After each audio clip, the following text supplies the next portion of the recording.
Добрый день, дорогие друзья. В прямом эфире программа «Якутск сегодня». Мы выходим в прямом эфире одновременно и на радио, и на телевидении. В студии режиссеры Мария Новгородова, Михаил Эверстов, у микрофона Любовь Петрова. Тема сегодняшнего нашего разговора – это специальная военная операция, мобилизация, психологическое и патриотическое воспитание молодежи.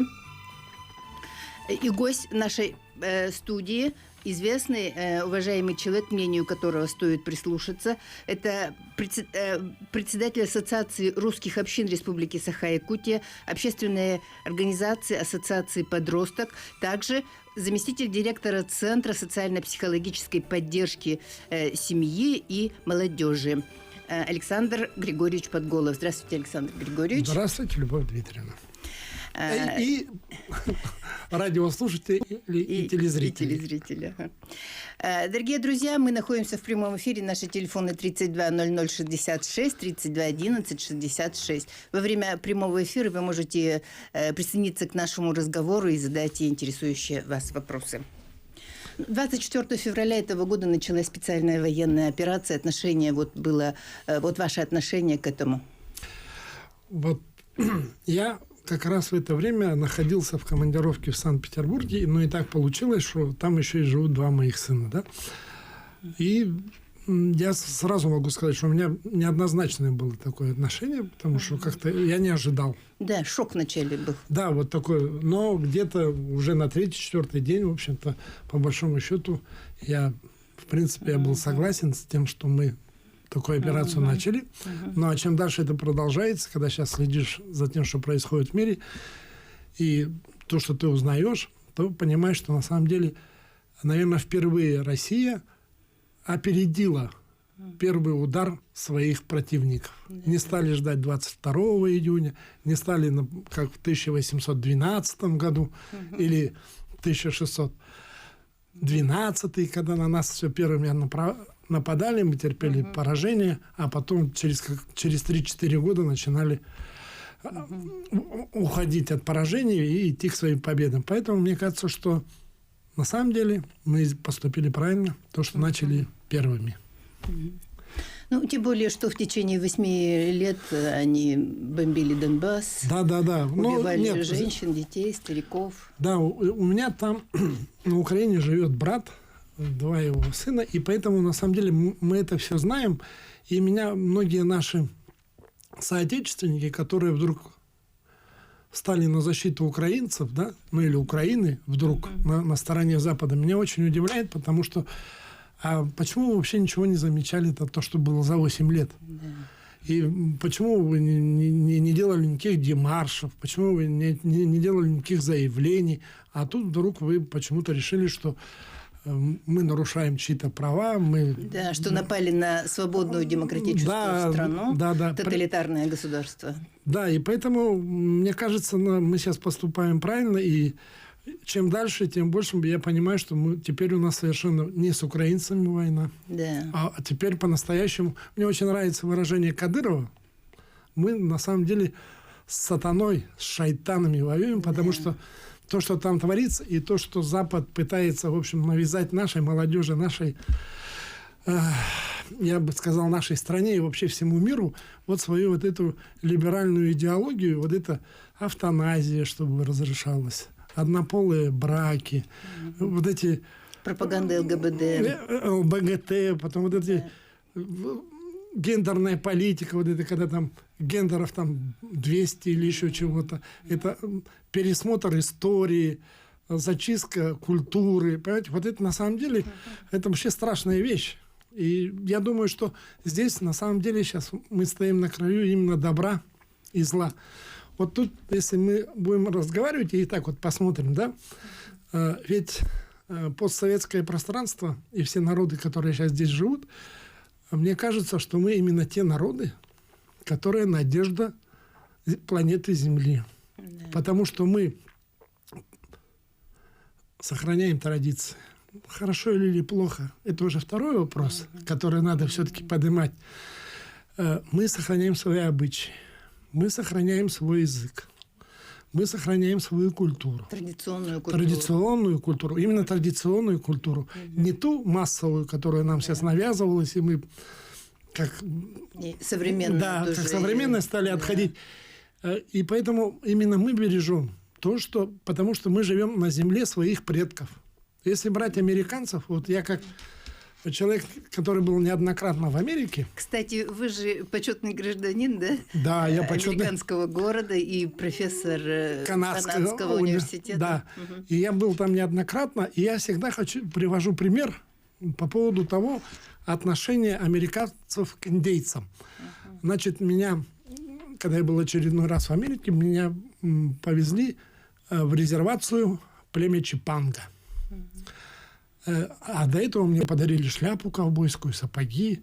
И я одел это все, ну и выглядел как американец. Вот, ну, так. И к нему зашел в офис. Когда мы заехали, и я смотрю, он меня ненавидит. Ну, я чувствую. Ну, вы знаете, когда заходишь и чувствуешь, человек тебя ненавидит. Взгляд такой. Да. А переводчик там, Денис был. И он говорит, успокойтесь, он из России. А говорит, а что вырядился, как янки? Ну, познакомились. Это очень образованный человек. Мы когда потом с ним разговаривали на протяжении 3 часов, очень много он задавал вопросов, очень интересная беседа была. Но одно мне очень понравилось. Я его сейчас часто привожу в пример. Он меня спрашивает, а что, говорит, вы русские ушли из Калифорнии? А я говорю, а вам-то какая разница? Англосаксы бы здесь были, испанцы там, португальцы, русские. Вашу же землю взяли. Он говорит, какая разница? Я бы сейчас был президентом Республики Чипанга в составе Российской Федерации. Понимаете? Из Аляски ушли. Из Аляски и Калифорнии мы тоже были первые, которые там был. У него история, он показывал, там рядом находится наш форт, именно русский. И в Калифорнии были там русские первые. Поэтому вот он так и говорит. Поэтому он и говорил о уникальности Российской Федерации, о том, какие мы тут между собой живем, дружим, уважаем друг друга. Вот мне, например, никогда не нравилось, вот я не знаю ваше мнение, к слову толерантность. Вот если переводить, то это терпение. А мне кажется, у нашего народа зачем-то нам стали навязывать нашим народам вот это слово толерантность. Зачем, если у меня уважение, да? Должно быть уважение к якутской культуре. У якутов должно быть уважение к русской культуре, к чеченской культуре. У чеченов к якутской. У бурятов, да, каждый должно быть уважение, а не терпение. И поэтому у нас вот здесь за много веков мы вот тот народ российский, ну, по-разному можно называть, именно это вот соль планеты, которые спасут эту планету. Не, ну потому что наша дружба по-настоящему, мы не придумываем такие вещи, как сейчас в Америке придумали вот этот черные, когда заставляют белых вставать на колени и прочие вещи, что там угнетали, давайте сносить эти все памятники, которые при этом совершенно забыв про историю. Понимаете, ну люди же не виноваты, что они уже там как-то оказались, значит, надо искать какие-то другие пути. Поэтому то, что мы сейчас делаем на Украине, можно спорить, какими методами, там, говорить об этих каких-то наших недостатках, может быть, каких-то ошибках. Но стратегически мы все делаем правильно. И мы должны спасать мир. Ну, а в первую очередь спасать свою страну, своих детей и своих внуков. Да, потому что они неизбежно все равно бы вначале бы раздавили Донбасс, потом пошли бы на Крым. Все равно бы. И самое главное же, что если сейчас заметить, посмотрите, что они делают. Они же прямым текстом говорят, что им надо победить Россию. Они уже сколько раз хотят победить Россию. Олбрайт, вспомните, она же говорила, и другая женщина, тоже госсекретарь, говорит, вообще в России на территории России должно жить 15 миллионов всего. Но они уже карту показывают. Да. Уже показывают расчлененную Россию карту. Да, вот есть, то, что мы в 90-е годы смолодушничали, по большому счету отдали все свои завоевания. И сейчас на это по молодежи, по некоторой молодежи, не по всей, начинаешь понимать, какие мы все-таки совершили ошибки. становится иногда печально вот за то малодушие в 90-е годы, когда мы отказались от производства, когда мы перестали сами работать, а стали торгашами. Купи, тогда продай. И слово патриотизм-то было как бы ругательным словом стало. Да, мы пошли же на поводу. Мы себя чувствовали, нам говорили, что мы граждане мира. Да, и до сих пор не понимаю, зачем мы этого делали, и что хорошего быть гражданином мира. Вот, правда, я считаю, что это неправильно. Надо любить свою родину. Нет, надо уважать всех. Но любить и защищать надо там, где ты родился. Вот я часто очень говорю, вот у меня брали интервью, я очень часто здесь со своими друзьями, земляками спорю и там дискуссирую на тему взаимоотношений русских и якутов. Да? Бывает на бытовом уровне. Но когда я выезжаю за пределы Якутии, я главный якут. Я вообще Якутию там защищаю. И я не один такой же русский. Ну да. Ведь все якутяне, которые выезжают потом за пределы Якутии, они начинают Якутию защищать, они ее любят. Даже вот посмотрите, все наши бывшие многие руководители известных людей уехали. Вы приезжайте в Москву, зайдите в наше постпредство. Они же все там. А когда ты с ними начинаешь разговаривать, то оказывается, что они гораздо лучше знают, что происходит у нас здесь, в Якутии, чем мы с вами, жители, которые здесь живут вроде бы. А они живут в Якутии, поэтому мы должны беречь это. И самое главное, мы должны это пропагандировать и популяризировать, и не стесняться. А мне кажется, что мы очень много стали стесняться вот этих, вот то, что вы сказали, вот это слово патриотизм. Да. Поэтому... вот это вот и сказалось на мобилизации же, да, вот те 250 тысяч молодых людей, которые ринулись во время мобилизации, ринулись за границу, в Грузию, в Казахстан. Да. Вы знаете, вот сперва я тоже был очень возмущен, а мне кажется, что тут всех так осуждать не надо, надо с этими ребятами разобраться немного.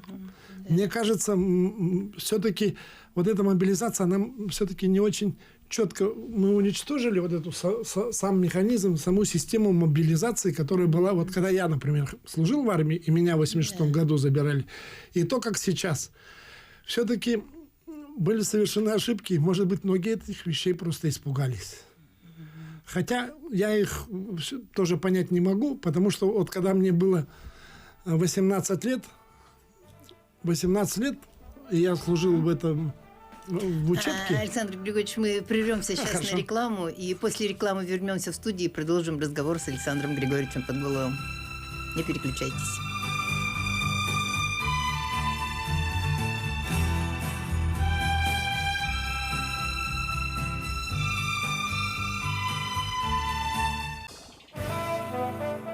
Дорогие друзья, мы продолжаем наш прямой эфир в программе «Якутск сегодня». Гость студии Александр Григорьевич Подголов, и тема нашего разговора СВО, мобилизация и патриотическое воспитание в нашей стране, в республике. И да сказать, да? И вот я служил в армии, и я был в учебке командир боевой машины пехоты. И по окончании, вот мы все, практически 90 с лишним человек, а нас рота была 120, мы все написали заявление в Афганистан. Да. Кто куда попал. Кого взяли, кого не взяли, я сейчас не могу сказать. Но я говорю о самом факте. И поэтому вот это отношение, как мы избаловали своих детей, создали вот эти им комфортные условия. И то, что они, по большому счету, только услышав призыв, а многие даже не подходили под это. Да, и все равно побежали. Да, на всякий случай убежали. Да, и на всякий случай убежали. Поэтому здесь нам есть о чем подумать. Поэтому нам здесь серьезно надо пересмотреть вот нашу позицию по поводу патриотического воспитания. Да. Вы знаете, вот когда у нас говорят, ой, там в других странах не так. Ничего подобного. В Америке и в Канаде в каждой школе... Мы только сейчас флаг, а там давно. Там в каждом дворе, в каждом доме. Там... Америка превыше всего. Там из каждого, даже, я не знаю, это бутюга, это звучит, что, понимаете, о патриотизме. Поэтому мы тоже должны к этим вещам вернуться. Но они считают, что Америка самая лучшая страна в мире. Вот у них... Вот на чувство этот счет... превосходства тоже воспитывается. Нет, тут и превосходство, но у них, понимаете, у них престижно жить везде. Вот в отличие от нас, вот мы в Якутии где надо жить? В Якутске. Да? На Дальнем Востоке где там? Хабаровске, Владивостоке. А в России где? В Москве или в Санкт-Петербурге, да? И поэтому, мне кажется, у нас должно быть созданы соответствующие условия в каждом поселке, в каждом селе. И мне вот кажется, то, что у нас сейчас с газом происходит, наверное, это как раз нам дает шанс, чтобы вообще Россия стала 100% газифицированной страной. Газ, вот по этому поводу. Поэтому у нас очень много сейчас дано вот этой возможности пересмотреть свои позиции и отношения к жизни. Именно вот в России. И нам надо серьезно подойти. Если мы уже своих детей, надо с ними беседовать, надо в них что-то хорошее там, чтобы просыпалось, то, что мы упустили. Но мы не должны этого делать со своими внуками. Мы не должны им создавать эти комфортные условия. Вот я председатель попечительского совета детского дома «Берегиня». Да? Вот я восхищаюсь своими друзьями, воспитателями детского дома. Но я не понимаю прокуратуру. Они как там детей-то воспитывают? Этим детям нельзя мыть полы. Этим детям нельзя мыть посуду. Этим детям нельзя зашивать свои носки. Им нельзя готовить. Понимаете? Им нельзя то, им нельзя все. Почему? А потом они выходят в жизнь ни к чему не подготовленные. Не готовые, да. Да, и они выходят не готовые, они выходят люди, которые на все готовые должны, по идее. Понимаете? И вот здесь-то надо пересмотреть, потому что они должны точно так же мыть посуду, мыть полы. Нет, ну поэтому семейные детские дома сейчас вот развиваются. Нет, этот закон, который я в свое время, будучи депутатом, продвинул, и у нас он был, когда у нас семейный детский дом, мои друзья Павловы, папа был директором, а мама была воспитателем. У нас было 8 таких детских домов. Федералы нам сказали, что он противоречит федеральным законам. И закрыли. И нам пришлось отказаться. Я считаю, что его надо сейчас по-новому запустить. Потому что если вы поедете, посмотрите, каких они детей выращивают. У них дети, вот вам надо их пригласить. У них, смотрите, у них там дети казахи, таджики, литовцы, русские, якуты. И все говорят на русском и якутском языке. Вот такая семья.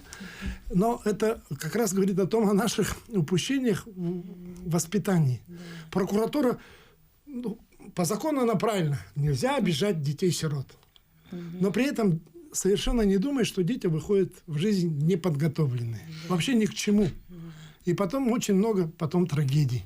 Потому что девочки не знают, как мыть полы, не знают, как ухаживать, выходят замуж. И семьи разваливаются из-за этого. И это тоже очень часто происходит. И они также отказываются от своих детей, тоже отдают в детские Пока дома. нет, но там вот очень много таких нюансов. Но все-таки я говорю, что это вот... И вот кто работает в детском доме, они пытаются все-таки это исправить. Придумывают всякие программы, чтобы этих детей отселить, чтобы они жили отдельно, начинали ухаживать за собой. Поэтому эти проблемы есть. И то же самое у нас и в школе происходит. Вот у нас сейчас, если сейчас вот подумать, вот мы с вами были, вспомните, что нам трудно было вымыть свой класс. Да. Мы и полы мыли, и парты мыли. А почему меня... И дежурства у нас были. Да, и это же нормально было. Нормально было. Или, смотрите, вот все под голову тут и подросток ругали. Вот наши дети убирают город Якутск, ходят, плевки собирают. А что плохого-то? Мы 20 лет дети убирали свой город. Это же нормально. И потом ребенок, он после этого не будет бросать. Да, кстати. да. И они же многие потом уже также относятся и к труду других людей, которые уважают. Да. Потому что они сами занимались, сами трудились. И поэтому эти вещи надо возвращать. Не надо от них отказываться. Да. И не надо смотреть вот на эту так называемую ювенальную юстицию. Да, вот, когда у нас прям защита детей, уже бог знает там. Сам ребенок может пожаловаться на родителей. И от этого надо отказываться. Да. Я тоже был автором вот этого закона об уполномоченном по правам ребенка здесь. Но то, что происходит у нас в стране, вот так вот иногда, когда следишь за какими-то там публикациями, у нас где-то уже идут перегибы. И это надо пресекать на корню, потому что бывает то, что отец дал подзатыльник сыну, Все, там чуть ли уже не лишают родительских прав. При этом не замечая, как там семья алкоголиков где-то вообще Бог знает как живут. Поэтому здесь надо серьезно переходить. И меня радует то, что Путин... Не знаю, где мы сейчас найдем этих воспитателей для детской общественной организации, да? Тех, которые у нас с вами были. Есть ли у нас такие идейные сейчас воспитатели? По-моему, их надо искать. Потом не родных и близких, а и по-настоящему идейных людей искать и платить им хорошие деньги. А когда я вчера еще прочитал, что теперь Путин сказал, что чуть ли не 3,5 миллиарда будут тратиться на детские фильмы и мультфильмы, наконец-то. Сперва надо было вот эту ерунду всякую. Сейчас, когда эти куклы смотришь детские, страшно становится, как тоже будет делаться. Уже прямо и на сердце теплее. Что наконец-то решили вернуться к своим истокам. Вот смотрите, вот русская община, которую я возглавляю, мы издали вместе с университетом такие замечательные сказки русского устья. Да. Вот. И это же надо продолжать, это надо популяризировать, потому что у нас каждый народ возьми. У каждого народа есть свои сказки, есть свои былины. А сейчас давайте мы сейчас с вами вместе выйдем, остановим наших детей и кута, и русского. И они же нам с вами ни одной, ни русской, ни якутской сказки же не расскажут. Думаете? То уверен. Потому что... Неужели уж репку не скажут? Ну, вот жалко, что мы не можем сейчас выйти. Ну, хорошо, если я ошибаюсь, но я слишком часто общаюсь, и все-таки я вижу, что у нас все-таки мы упустили, мы стали вот это откупаться от детей дорогими вещами, телефонами, телевизорами, компьютерами. А мне кажется, надо все-таки вот это живое общение возвращать с детьми. Вот эти лагеря надо возвращать. Вот это все, что у нас... В советское время все, что хорошее было, надо обязательно брать оттуда. Да, вот тут, Любовь Дмитриевна, я согласен, потому что мы вот как всегда, в 90-е годы мы много плохого убрали, но мы туда же и хорошее же тоже выбросили. Никто не говорит, что, может, эту пионерию надо было оставлять. Но что-то, детскую какую-то организацию-то надо было оставить. Может быть, убрать эту коммунистическую идеологию, но идеологию любовь к родине-то надо было оставить. Да. Вот я сейчас с вами хочу поговорить как председателя Центра социально-психологической... Замдиректора. Замдиректора Центра социально-психологической поддержки семьи и молодежи. Вот расскажите, чем занимается ваш центр? Ну, как говорят мои друзья, директор и замдиректора этого центра, Владимир Борисович Скрябин и Октябрина Ксенофонтовна Туприна, я психологизированный. В смысле, я не психолог, я очень психологизированный, потому что я тот человек, который первый сделал телефон доверия в Республике Саха-Якутия, да? Потом я сделал официальный телефон доверия уже. Они до сих пор существуют, именно вот тот телефон. А занимаемся в первую очередь, при нас, конечно, существует вот этот телефон доверия. Это и республиканский, и детский телефон. Следующий у нас мобильная кризисная служба. Это психологи, которые работают с детьми, над которыми совершены насилие или которыми сами насильничают. Ну и как и физические, так и половое насилие. Очень тяжелая и очень трудная работа вот у этих людей. Кроме этого, у нас, естественно, ведется индивидуальное консультирование, групповые, профессиональные. У нас есть даже такие, как психология через танцы. Там очень много. Работа с безработными. У нас вот сейчас программа. И мы работаем практически по всей республике. У нас 20 филиалов. И вот сейчас у нас, продолжая тему нашего разговора, у нас сейчас новое направление. Это работа, так называемая, связанная с СВО. Это работа с мамами, работа с семьями, с вернувшимися ребятами. И здесь мы пытаемся сейчас сотрудничать и объединить, может быть, и донести, что психология вообще должна быть как отрасль. Не как она у нас везде она не объединена. У нас нет еще до сих пор как бы единой какой-то методической начала, какой-то подачи совместной. И поэтому мы пытаемся сейчас это объединить. Мы начали работать и с Министерством здравоохранения, с Министерством труда и социальной защиты, с Министерством спорта, с Комитетом занятости, для того, чтобы вот как раз разработать методику, совместно работать. Не каждый, чтобы на себя тянул одеяло. И, кстати, и с Министерством образования. И чем дальше мы вот сюда углубляемся в эту работу, тем больше понимаем, что у нас кадров не хватает, у нас не хватает профессиональной подготовки. У нас сейчас будет очень серьезная проблема с ребятами, которые будут возвращаться с войны. Да. Потому что вот когда я разговаривал, присутствовал при разговоре психологов и психиатров, оказывается, для ребят, которые будут возвращаться, в первую очередь им надо с психиатрами встречаться, с клиническими психологами. А у нас, к сожалению, даже не в каждом улусе есть психиатр. Понимаете? И тут нельзя путать. Психиатр и психолог – это совершенно разные, да? Да, их соединяет, но это разные профессии, разные отношения. Дорогие друзья, мы сейчас прервемся на рекламу. Через 2 минуты вернемся в студию и продолжим наш разговор с Александром Григорьевичем Подголовым. Дорогие друзья, мы продолжаем наш прямой эфир в программе «Якутск сегодня». И сегодня гость студии Александр Григорьевич Подголов. Мы говорим о специальной военной операции, мобилизации, психологической помощи мобилизованным и демобилизованным, и о патриотическом воспитании. И вот уже продолжая вот про наш... Я сейчас обязательно сброшу телефон. Это, как говорят, этот сапожник без сапог. Вот я телефоны наши не помню. Я сейчас написал коллегам, чтобы они срочно сейчас послали эти телефоны. Я прошу прощения. Но адрес вы можете прийти. Вы можете прийти. Курашова, 36. Кто не знает, это раньше там находился профтехобразование, потом Минздрав, а теперь там находится Республиканский психологический центр. Вы можете туда прийти и записаться. Но я думаю, что до конца программы мне пришлют телефоны, и мы, Любовь Дмитриевна, и мы их озвучим. Да, хорошо. Вот помощь семьям мобилизованным. Вот какой помощи нуждаются семьи? Слава богу, что у нас сейчас существует соответствующий штаб по СВО, которые в себя как бы и по мобилизованным, и которые будут работать и с матерями.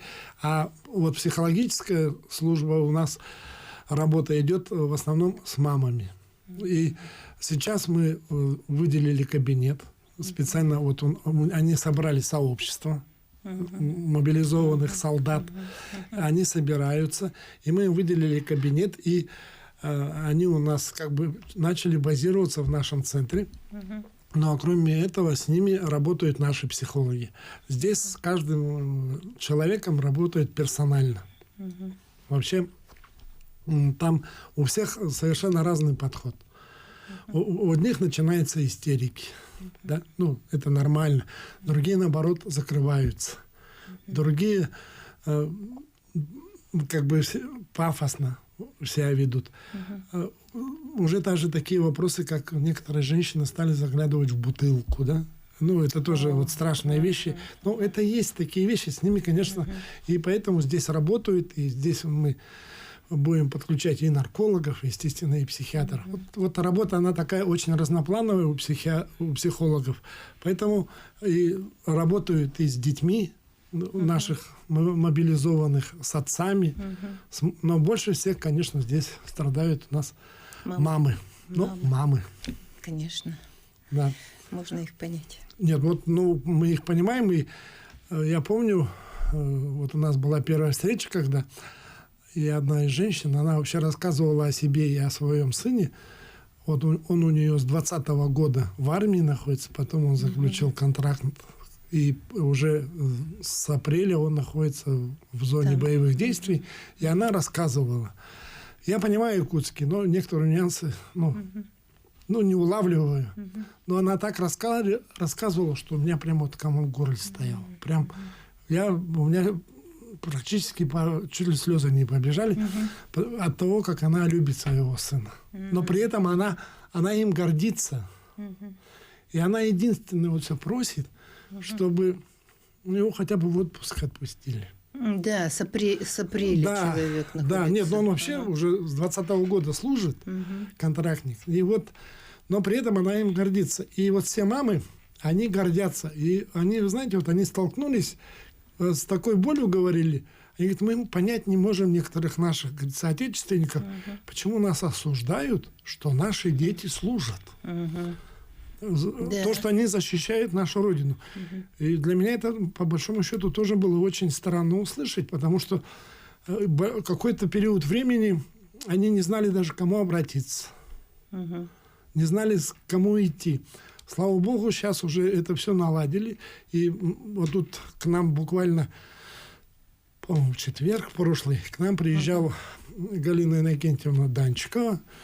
И она встретилась и с мамами, и с нами, вот с Центром психологической поддержки семьи и молодежи. Мы обсудили большое количество проблем. И мамы поставили вопросы, которые Галина Иннокентьевна постарается решить. А некоторые вопросы она поняла и сказала, что, скорее всего, что это надо делать законодательные инициативы. Вот. Ну, а следующее, вот мы сейчас, вот в связи с вот этой СВО и прочим, да, у нас сейчас не хватает психологов. Вот в нашего центра. К нам как бы прикомандировали других психологов из других ведомств, но пока у нас не получается, потому что людей-то из того же Министерства образования, с них же не сняли те полномочия там, где они работают. И они там должны выполнять, и нам должны помогать.